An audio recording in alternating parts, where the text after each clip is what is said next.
Have you ever pondered why Lucifer so desperately wanted the body of Moses after his death? This inquiry might appear disconcerting or even peculiar, yet it delves deeply into biblical narratives. Moses, an eminent figure in history, led the Israelites from the bonds of Egyptian servitude to the brink of the Promised Land. He served as the conduit for the Decalogue, a beacon of hope and faith. However, what ensued after his demise was startling. As per biblical accounts, God laid Moses to rest in an undisclosed location. Nonetheless, a curious event transpired. A fierce altercation unfolded between Archangel Michael and the devil over Moses' remains. This isn't mere fabrication, but a reference from the book of Jude, verse 9, where Archangel Michael and Satan engage in a serious dispute over the body of Moses. This scenario raises more queries than it resolves. So, let's delve into the biblical events surrounding Moses' demise and this peculiar contention. Moses, the individual who emancipated the Israelites from Egypt, received the Decalogue directly from God and guided his people toward the Promised Land, now stood at the threshold of death. His life was replete with extraordinary encounters, divine revelations, and miraculous deeds. Yet, just before entering the Promised Land, he committed a grave error that nearly jeopardized his ministry. God specifically instructed Moses to address the rock, causing water to gush forth for the Israelites to drink. However, succumbing to pressure from the Israelites, Moses, in a moment of anger, addressed the people, saying, "Must we bring forth water for you to drink?" Although seemingly innocuous, this statement carried severe repercussions.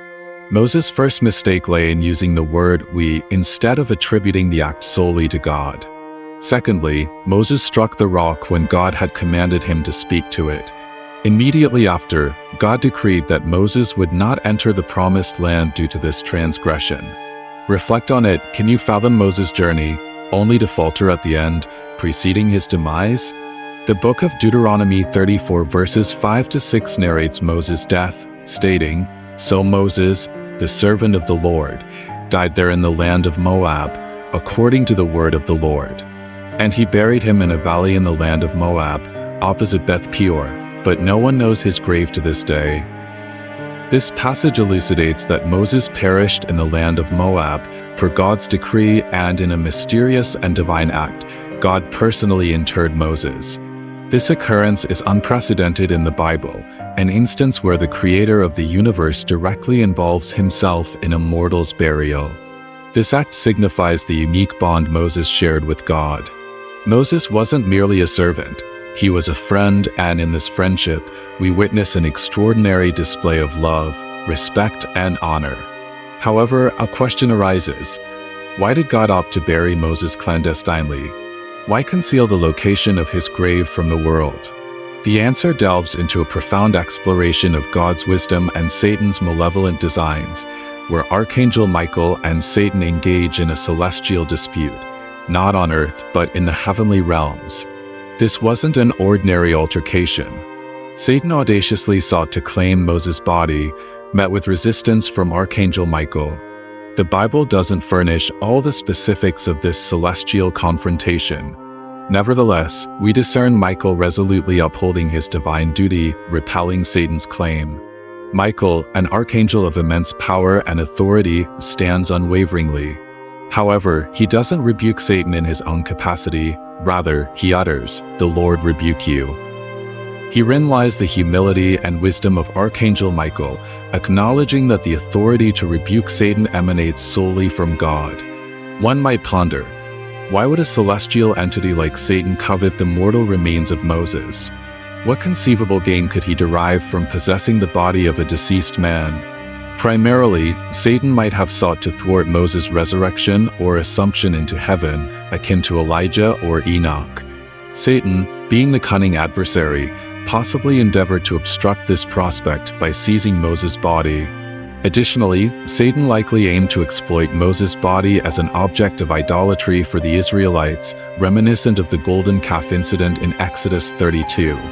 Aware of this, Satan may have intended to entice them into venerating Moses' body or relics, diverting them from true worship.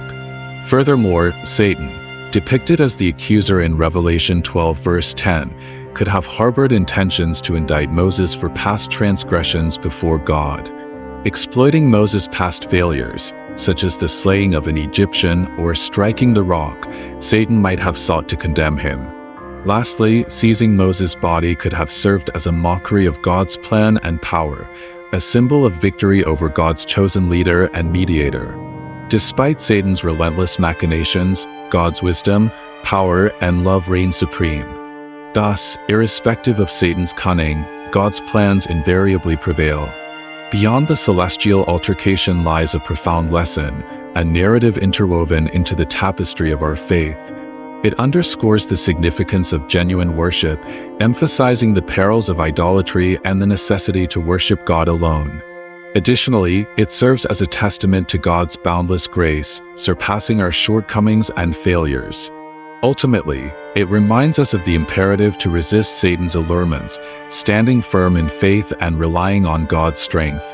So, let this tale of Moses' body not be perceived merely as a celestial skirmish, but as a testament to God's enduring protection and guidance.